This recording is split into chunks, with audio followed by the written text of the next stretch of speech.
Hi everyone, this is Kelly Beard of KarmicTools.com, and this is your weekly forecast for January 20th to the 26th. Please forgive me, I do have a slight little cold, and so I probably sound funny to those of you who know me. But let's just kick it off with January 20th, which is Sunday. Today, our first activation is Venus squaring Neptune. This energy is great for creative flow. If you are artistically inclined in any way, you will have access to an energy that may allow you to create something amazing. Dig deep and allow yourself to free flow.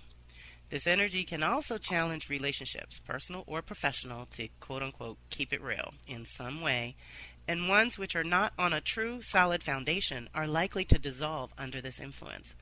When Neptune is involved, we see life through a completely different kind of lens, often seeing the potential rather than the reality of the situation. Detach and trust. If your relationship happens to end under this influence, it's not necessarily a bad thing because it suggests that it was never on solid ground to begin with. Be thankful and move on. This activation is just helping you align your true values and priorities with the vision in your mind and heart. But you will have to expand your consciousness in some way, follow your inner compass, and take practical steps going forward. And I always mean to add with Neptune activations to keep good boundaries and to make sure that you're clear about what is your role in any situation and what is not, what is someone else's role. So then on Monday we have Mars squaring Saturn. So we have our feminine working out some illusion delusion things, and we have our masculine working out some reality check things. So that's really interesting, y'all. So on one hand we do have to be creative, and on another hand we have to be pretty practical this week. This is the energy of action being restricted and the anger or frustration that follows. You can either be angry and feel restricted, limited, and unable to move, or you can see this energy as an opportunity to define the right actions to take and strategically plan to take them when the universe is more supportive. This energy requires us to slow down and double-check the plan. If you proceed consciously, your plan has a better chance of success than if you were reckless and impatient. You may experience a blockage of some sort, internal or external. You may feel this tremendous urge to change or move forward in your life, but seem to find blockages and limitations with every effort. That is more likely your perception than a reality. But is there any way that you feel inadequate to the task at hand? What are you afraid of? Fear is false evidence appearing real. Release the fear and choose to be responsible for creating your life.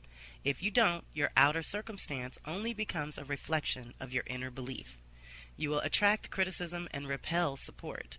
Take your grand vision and figure out 3 small steps you can take on this restricted level that is still taking you in the direction of your goal.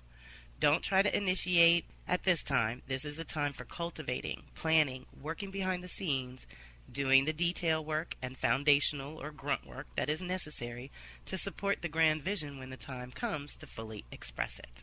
So on a deeper level, I'm just going to add here that Mars is, like I said, your masculine, your choices, actions in the world, what you want, what you deeply want, and how you go about getting it and making it happen.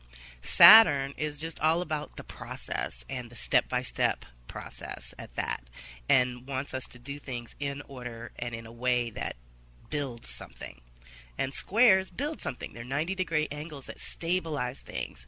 So it's only frustrating like this for people who really don't know who they are or what they want in this moment and are a little confused. But if you're clear about that part, working with Saturn, even in a square, can get some serious work done and help you make progress faster in a shorter amount of time, basically. So then we move to same day, 21st, is our last eclipse in the Leo Aquarius series. This is a Leo super full moon lunar eclipse and yet another full moon at 0 point. So this is really potent. And if you remember, a couple of weeks back, I told you we were having the 0 point at Gemini, Cancer, Leo, Virgo, and then Libra. When we have the 0-degree Libra full moon, because it's at 0, we're going to have 2 full moons that month in Libra at 0 and 29. So that gives us what I call the lunar flip. So for the last 18 months, the full moon has been preceding the new moon. And when that double Libra full moon happens, it's going to flip to the new moon preceding the full moon. So what I'd like to just put on your radar is 2 things with this eclipse. Number 1, all this 0 point really is helping us clear final clearings of the past. Done, done, done. That's one thing. The value of knowing the order of the moons this way, like full moon preceding the new moon. You might be able to look back on the last year or so and see how you've had to complete things before you could really initiate clean. Now, going forward after, this is until a little bit later in the spring, when we go forward and it flips and we have the new moon first, that means a lot of 2019, I'm going to say April, May forward, is brand new territory in so many ways. So I really want to alert you to that so that you're not doing knee-jerk habit behaviors that won't work in the new energy fields, let's say. So that's one thing to consider, is all this 0 point is helping us clear things. All that full moon first is helping us clear everything so that the rest of this year, later on from spring forward, all the initiating that we do that's on such a clean slate, and I mean a truly clean slate. Many of us have turned a corner that we will never go back, and we have crossed bridges that we can never go back. So it's important that you recognize this culmination in the work you've done around the Leo Aquarius departments of your life with the eclipses that we've had for the last couple of years. And the way I've described it is that was our chance to rearrange our authentic selves, who we are, what we really feel in our heart of hearts and believe in our heart of hearts is who we are and how we want to express in the world. That creative child that you were born to be is Leo's domain. And Aquarius is where that child fits in the whole bigger picture of the community or humanity itself. So we were trying to find our unique contribution to the world over the last couple of years and realized in a lot of ways how we may not be the people we thought we were, or things have shifted in a way that has given you a little more depth and value, self-value. Okay, the other thing about Leo Aquarius and Taurus Scorpio, just because they're all in the same family, is that it's all different versions of our self-worth issues that we're facing. So with this Leo full moon, it often illuminates the discrepancies between who you are, who you think you are, and who you are perceived to be. Because it is a supermoon, you may feel it more intensely, and because it is a lunar eclipse, you get to break a larger pattern, something that may also resonate with the years 2008 and 9, and back further, 1998 to 99. These are the eclipse cycles that would have been in a Leo and Aquarius affecting you in similar ways. You are supported to do a personal and major release with this eclipse. Think 6 months to a year ago. What is culminating or completing now? Think 9 and 18 years ago for what has integrated within your heart and how you have matured in your relationships. The Leo full moon reveals self-love issues and where you have been operating from the outside in when inside out is more effective. It may also expose where your ego has gone unchecked and or where your inner child has been neglected and is now cranky. Play is part of being human and something many have forgotten how to do. We must practice integrating joy into our daily lives. It is more fun and interesting to play with a variety of ideas and possible roles of who you are evolving into, or would like to over the next 6 to 12 months, and your place of service within any chosen community. In what capacity can you shine and share your light going forward? Use this final eclipse portal in the Leo Aquarius series to release an old self or old desire of the heart so that a new evolved version of you can be birthed to bless the world. It's time to release anything that doesn't truly express who you are so the real you can shine brighter. Then on the 22nd, which is Tuesday, we have Venus conjuncting Jupiter. Now what's so juicy about having an eclipse that is very personal, Leo, it's all about you, and the next day having Venus initiate with Jupiter, these are the two benefactors. So for everything that we may be losing or ending or closing or finishing that is done and really truly done and we can never go back, and there may be a sense of mourning going on, perhaps, there is this delicious initiation of the new and what's possible, and these are the benefactors.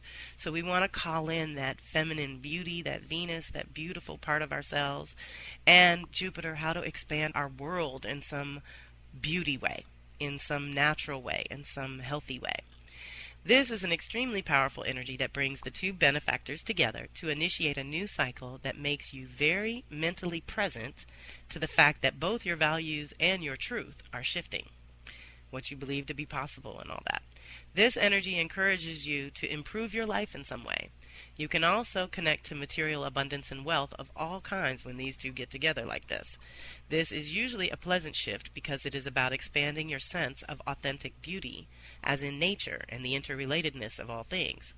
There's also an energy of enthusiasm around new and growing relationships, which attracts more positive energy.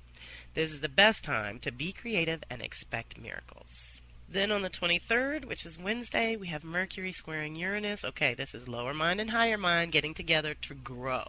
That means Uranus is trying to wake something up inside us all. So this is really interesting because we've got all these really, let's say, challenging personal activations that are challenging us to grow out of our comfort zone. And then you throw this Jupiter easy angles and things in the mix, and you've got two things. Jupiter makes everything bigger. So if you're having a hard time, it's going to make that bigger. If you're doing it in a way that is in alignment with your heart and soul, I think Jupiter can bring some additional blessings if we're not too frustrated with the way things are unfolding. Okay, remember, our job is to seed our desires and to allow spirit to breathe life into them.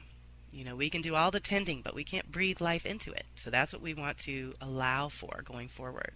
So Mercury squaring off with Uranus, which it does quite a bit, this energy challenges you to expand your mind and consciousness in a way, pushing you to think differently and respond to information in new ways. Uranus brings sudden aha moments, personal awareness, and radical new ideas, which is great for you adventurous souls who thrive on change and new ideas. However, if you are personally attached to your routine and things going as planned, then this energy can cause aggravation and tax your nervous system because things will seem sudden, even though it's more likely that they have been brewing under the surface for some time now. You will have to adjust and be more open and mentally flexible than usual. You may not be able to control the excessive mental activity or information overload coming in, but hopefully you can direct it a bit. It's good to activate or clean your personal filters by taking some time in nature to process things at your own pace and generally clear your head. This can be a very inspiring and creative time, so try to tune into that while keeping in mind that anything you begin or get into may require a review later so you can check over the details of your revelations or your creations. You're just cracking the surface. This is all about the revelation or awakening. You will eventually have to figure out the logistics or effective actions necessary to bring your ideas into form. And then the last activation of the week is on the 25th, which is Friday, and that's Mars trining Jupiter. So again, we have this blessing. And it's a really interesting week. We'll have to sum it up in a minute. This energy is generally positive as you are combining your energy and desires with an expansion of your consciousness. It's especially good for anything physical and bodes well for outcomes to any competition. You will be channeling more energy than usual, so be sure to check in with your body and stay grounded. Jupiter often brings blessings that others may perceive as luck, but it's more of an alignment between your inner self and outer reality. Even if things are hazy or crazy, do your best to visualize success and put yourself in the picture. You will have a great overall perspective of the big picture and can plan accordingly. The only caveat with this energy is to avoid being overly confident, where you feel invincible. Be confident, just not cocky. This energy is very good for knowing what you need and being capable of making succinct decisions about the course which will get you there. Calculated risks are the name of the game. So it's kind of knowing who you are and what you want. Playing with Jupiter, because it's going to make it bigger, is a possibility. So for this week, it seems like, let's see, we start out with clearing the delusions, and then we break the cycle and pattern of negative self-image and self-love and self-esteem issues with the new full moon and eclipse. And then we initiate something brilliant and new with Venus and Jupiter in an initiation kind of thing, which is interesting because then later Mars links up with Jupiter in a trine, which is an easy angle. So our masculine feminine is getting some good juju from Jupiter in expansion, but then again, it comes back to knowing who you are and what you want and knowing what your values and priorities are. And if those are all twisted, Jupiter's going to make a big mess of things, I can just tell you. And then that Mercury and Uranus means changing your mind about something in a real way that awakens you and stretches you in a way that you really can't go back to your old mindset. So that's up for this week as well.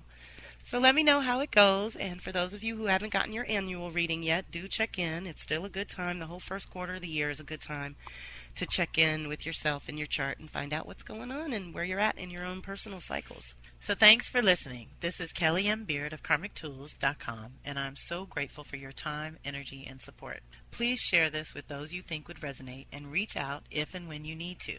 Kelly at KarmicTools.com, or you can reach me through my contact page on the website. The goal of my weekly forecast is to alert you to the energies and activations that we're all experiencing and the possibilities for conscious co-creation as an individual. Awareness of the energies is the first key, but I invite you to take it to the next level by checking out my readings, telecircles, or subscriptions, which are all geared toward individual support that helps you understand your own unique blueprint. My specialty is cycles and patterns, and I love helping people figure out their own within the context of the social and collective rhythm. To some, working with their own cycles and patterns is a completely new and foreign concept, but there are many planetary cycles that coincide with natural life cycles that allow us to co-create in mystical as well as practical ways. I create custom tools that I have tried and tested myself for over 30 years, and I do the work alongside my circle every time. So I hope you will reach out if you feel called to dive deeper into your own soul's natural rhythm. Talk to you soon. Namaste.